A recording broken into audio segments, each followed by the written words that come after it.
顿巴斯血战升级，俄军坦克防线被连环瓦解，乌军三线突进，南北夹击加特战奇袭，击溃俄军排挤冲锋。俄本土线后勤炼狱，100套重型喷火器已毁，俄军战力崩塌。川普怒斥普京，考虑重磅制裁。欧盟酝酿1000亿援乌计划。中国父子间谍窃密乌克兰海王星导弹，当场被抓捕。俄军首次向机器人投降，俄先进无人机撞上民宅。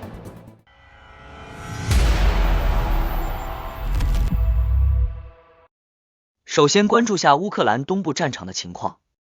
在顿涅茨克地区托列茨克方向，无人机与火炮系统正展开协同作战，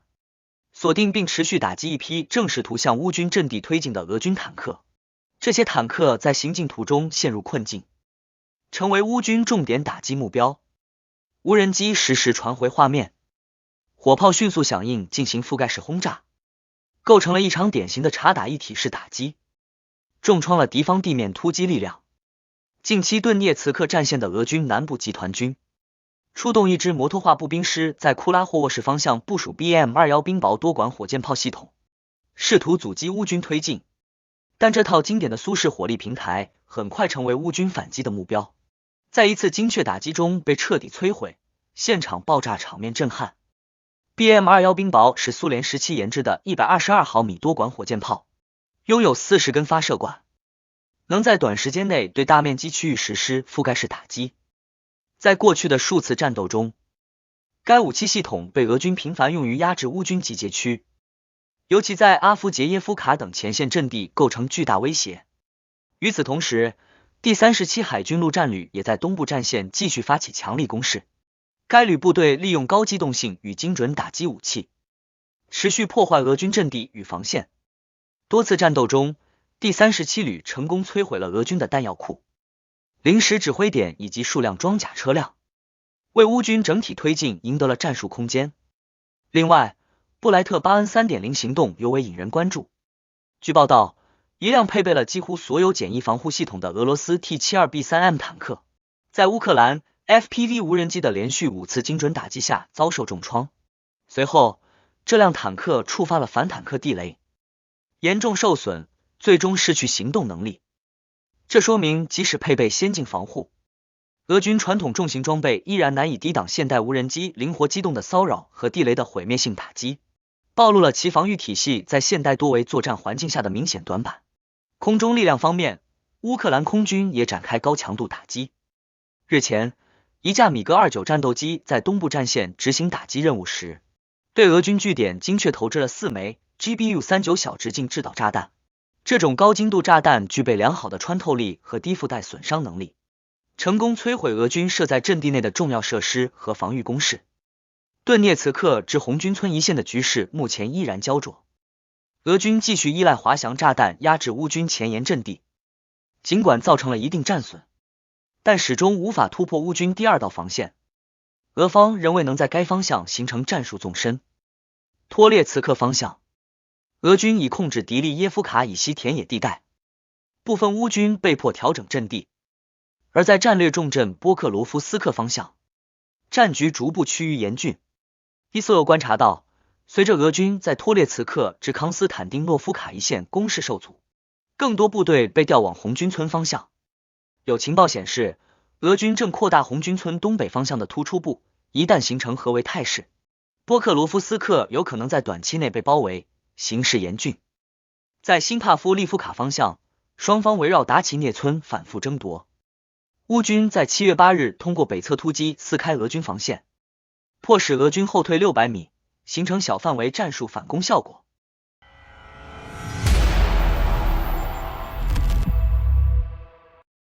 在东北战线，乌克兰也持续发力，苏梅地区反攻取得实质性进展。乌克兰国家安全局在当地部署的机动火力小组，在一场深夜大规模空袭中表现出色，成功击落6架俄制沙和7架 Jeren 无人机，挫败了俄方空中打击企图，显示出乌军在低空防御上的高度机动与反应能力。与此同时，乌军地面部队持续推进，已进入苏梅州金德拉蒂夫卡一带，该区域是俄军此前的前沿据点之一。俄方目前正调派太平洋舰队第40海军陆战旅试图支援，但驻守部队已处于撤退状态。自5月下旬起，俄军在苏梅方向的攻势逐渐减弱，乌军则自6月起展开多轮反攻。泽连斯基早在6月中旬就宣布，乌军重新控制了位于金德拉蒂夫卡东南部的安德列夫卡，显示出乌方正在逐步形成连片式的反击态势。另外，乌克兰国家边防部队凤凰特战单位在哈尔科夫地区展开精确打击行动，成功摧毁俄军多项军事部署，焚毁1辆布汉卡军用车，炸毁1门D30榴弹炮，并清除多名敌方步兵，有效破坏了敌军的作战计划与后勤体系，为乌军控制战场局势赢得了主动权。在南线战场，俄军转而加强对扎波罗热地区的军事压力。乌克兰第65旅指挥部报告称，俄军正企图切断通往马里乌波尔的交通线路，破坏乌军后勤补给。此前，西方情报就已指出，俄方正在大规模将兵力转移至南部战场，试图在那里打开突破口。乌军同样已调动部队加强南线部署，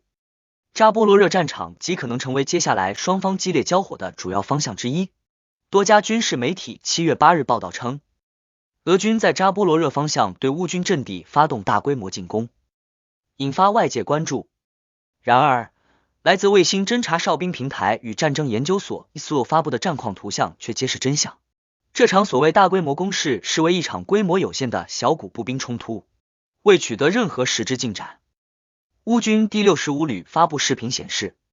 俄军的进攻主力仅由7、8人至10几人的步兵小组组成，即便是军事初学者都明白，这种班或排规模的进攻在重兵把守的战线面前几乎等同于自杀式突袭。面对乌军完善的防御体系，这些小股突击部队不仅没能撕开口子，反而遭到精准压制。分析指出，俄军此举或许是意在试探乌军防线，同时通过对苏洛维金防线的清扫，为后续进攻清除己方布设的雷区。这条密布地雷、反坦克壕、龙牙和暗堡的防线曾在2023年成功阻止乌军夏季反攻，但俄军一旦主动清除障碍，未来乌军若反击，将无需再面对此前那样密集的杀伤带。还有消息指出，一次由法国提供的精确制导炸弹所发动的空袭引发关注。据乌方战报显示，2枚法国 GBU 类炸弹精准命中俄军阵地，造成现场俄军士兵全部阵亡。这起打击不仅展现出西方武器在战场上的高效杀伤力，也凸显了乌军日益成熟的打击协调能力。还有消息指出，第63独立机械化旅的士兵展现出卓越的战斗力，在多个战区坚决打击俄军火力点。近期，他们成功摧毁了敌军阵地上的15门火炮，有效瓦解了俄军的火力支援能力，减轻了前线部队的压力，并为乌军的进攻行动创造了宝贵的战术条件。乌克兰总司令瑟尔斯基亦还表示，在乌克兰中部，俄军对第聂伯罗方向的进攻已被成功阻止。俄方此前意图通过同时在苏梅和第聂伯罗发动攻势制造战略突破，但乌军目前已全面稳住两地阵线，并开始恢复对俄罗斯边境地区的远程打击能力。另一项重大进展来自乌克兰特种作战力量 UA Red Team South 部队近日摧毁了俄罗斯部署的工程远程采矿系统 Samadeli， 该系统被认为是俄军用于远程布雷的重要装备。其被摧毁意味着俄军在封锁区域与延缓乌军进攻上的能力受到削弱。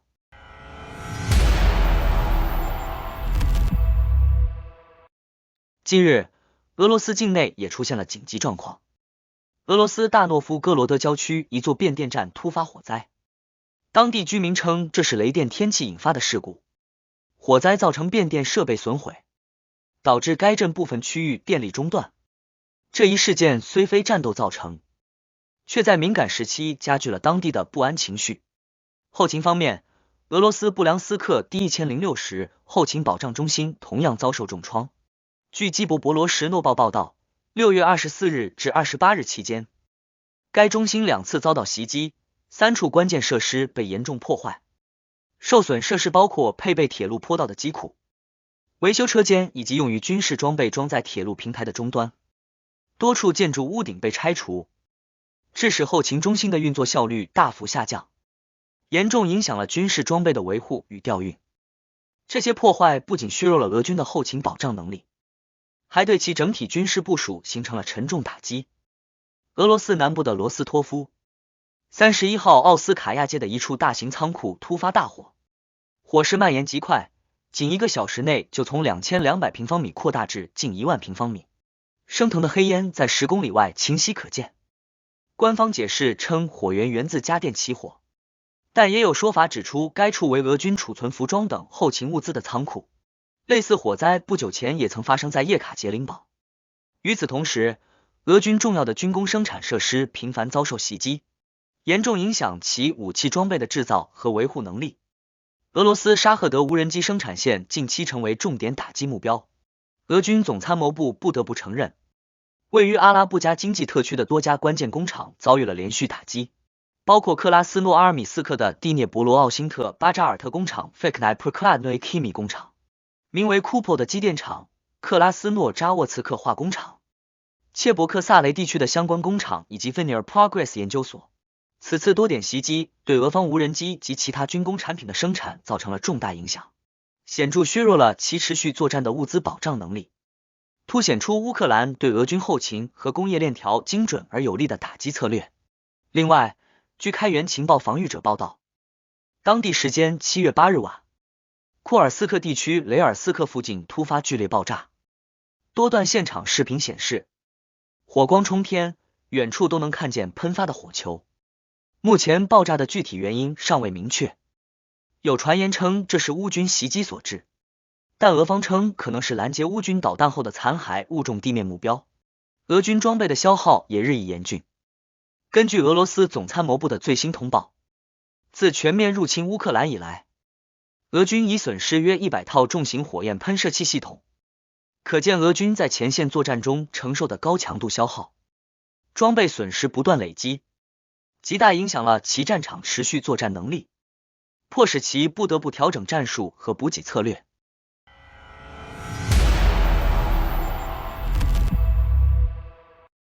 近日，美国总统川普罕见地对俄罗斯总统普京发表尖锐言论，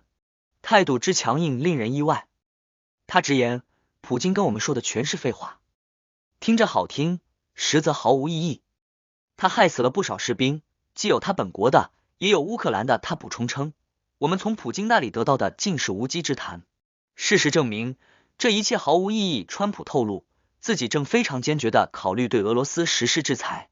并正在评估一项递交至国会的法案。该法案内容涉及极为严厉的制裁措施。当被问及会采取哪些具体行动时，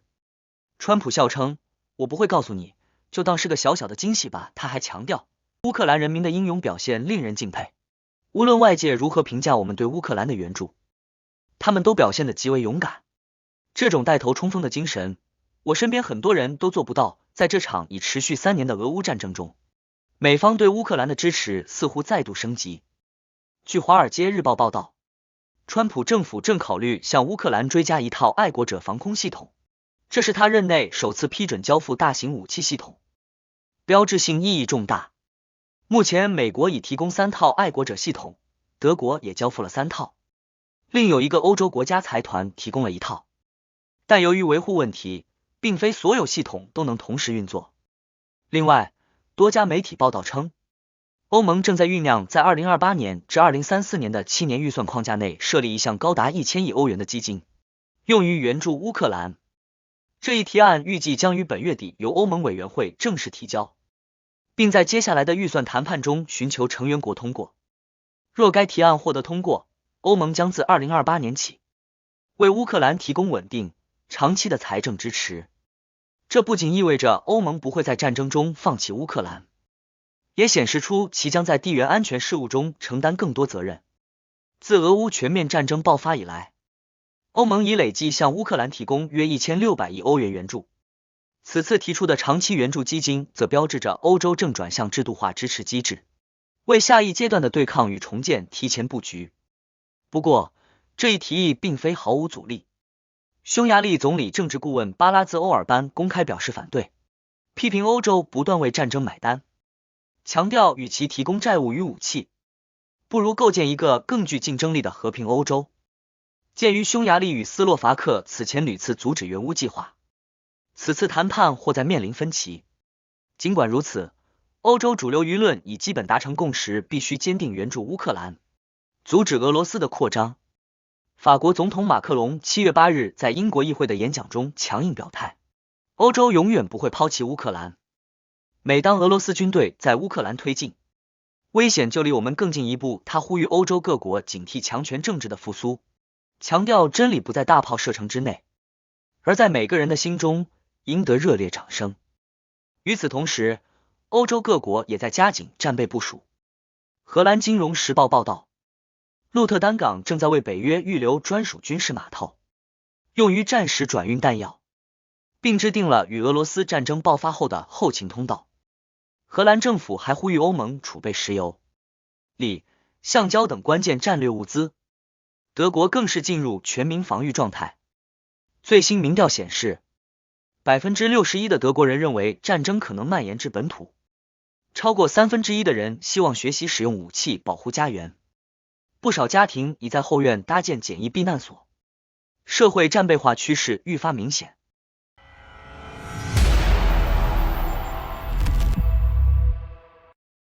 乌克兰国家安全局 SBU 近日宣布，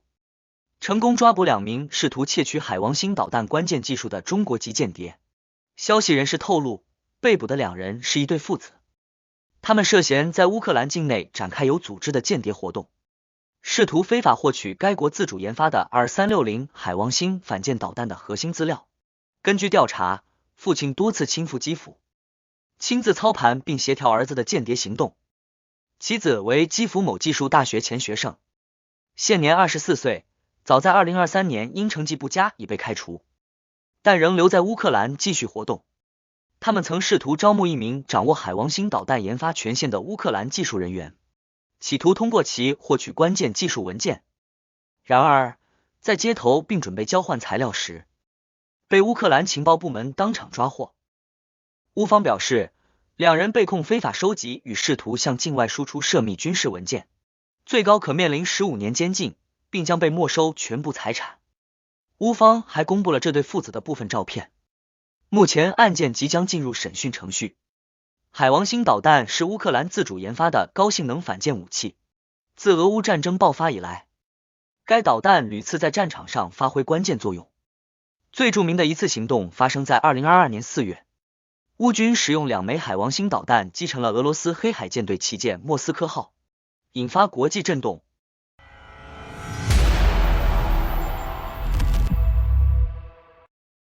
乌克兰第3突击旅近日在社交媒体上宣布，在哈尔科夫州的一场作战中，俄军首次向乌克兰的地面机器人系统投降。这一历史性场景也被乌克兰科技与防务平台 Albaranka 确认，并称其为现代战争的转折点。据通报，这次行动完全未动用步兵部队，也未造成乌方任何人员伤亡。乌军第3突击旅仅依靠第一视角、无人机与自杀式地面机器人，精准打击了敌军防御阵地，并最终完成攻坚。在行动中，一处俄军掩体被机器人摧毁后，另一台乌军机器人逼近，为避免触发爆炸，掩体中的俄军士兵主动举手投降。更令人震惊的是，这些投降士兵随后竟在乌军无人机的押送下自行前往乌方阵地，并成为战俘。乌军指出，此前相邻部队曾2次尝试夺取该阵地，均告失败，而这一次由第2突击连天神下凡，无人系统部队的 NC-13排主导，最终彻底清除目标区域，并夺回了防御阵地及周边林带。第3突击旅特别强调，这次是现代战争史上首例仅依赖机器人作战平台，且成功迫使敌军投降的实战记录。实际上，乌克兰在机器人战术领域已有多次尝试。早在今年5月，乌克兰国民警卫队第13卡尔蒂亚旅就曾利用塔尔汉地面机器人从战场上安全撤离伤员。当时该机器人由后勤运输车改装而成，具备一定防护与牵引能力。而这一次，乌军不仅让机器人成为主动进攻力量，甚至在心理战中也发挥了前所未有的作用。正如分析人士指出，这不是单纯的技术胜利，而是战争逻辑的一次重构。士兵向机器人投降，这背后意味着战场权力结构的颠覆。另外，近日俄罗斯一架最先进的 LTS 千牛星无人机在试飞中意外坠毁，撞上一栋位于喀山的居民别墅，再次引发外界对俄军装备稳定性的质疑。据 Next 新闻报道，事故发生在7月8日上午。涉事无人机属重型战斗侦察型号，重达6吨，理论上具备飞行高度 1.5 万米，航程超过1万公里，滞空时间达48小时等先进性能。然而，这架被宣传为俄军技术巅峰的无人机却在一次例行试飞中突然失控，直接撞入一位退休老人的住宅并引发火灾。所幸屋内无人居住，无人伤亡。现场视频显示，坠机引发的大火吞没整栋建筑，别墅区被浓烟覆盖。俄方随后回应称，事故或与外部电子干扰有关，而非无人机本身技术问题。这是 LTS 系统首次发生公开坠毁事件，而这起事故也被视作近年来俄军高端无人机项目中的重大失误之一。不仅如此，俄军战机近期也频繁出现问题。7月初，一架苏34轰炸机在夏诺夫哥罗德州训练时坠毁，原因被归结为起落架故障。与此同时，乌克兰方面也宣称击落了多架俄军固定翼战机与无人机，显示出俄军航空力量正面临多重打击。好的，感谢您一口气看到最后了，这是对我们最大的鼓励和支持。要看最全面、最及时准确的战场热点报道更新，就请每日锁定新冷战情势。如果您喜欢我们的节目，也请您点赞、留言、订阅，把视频分享出去，让更多的人看到这个节目。想要赞助我们的朋友，可以打开超级感谢打赏赞助，帮助我们能持续做出更多好节目。谢谢大家。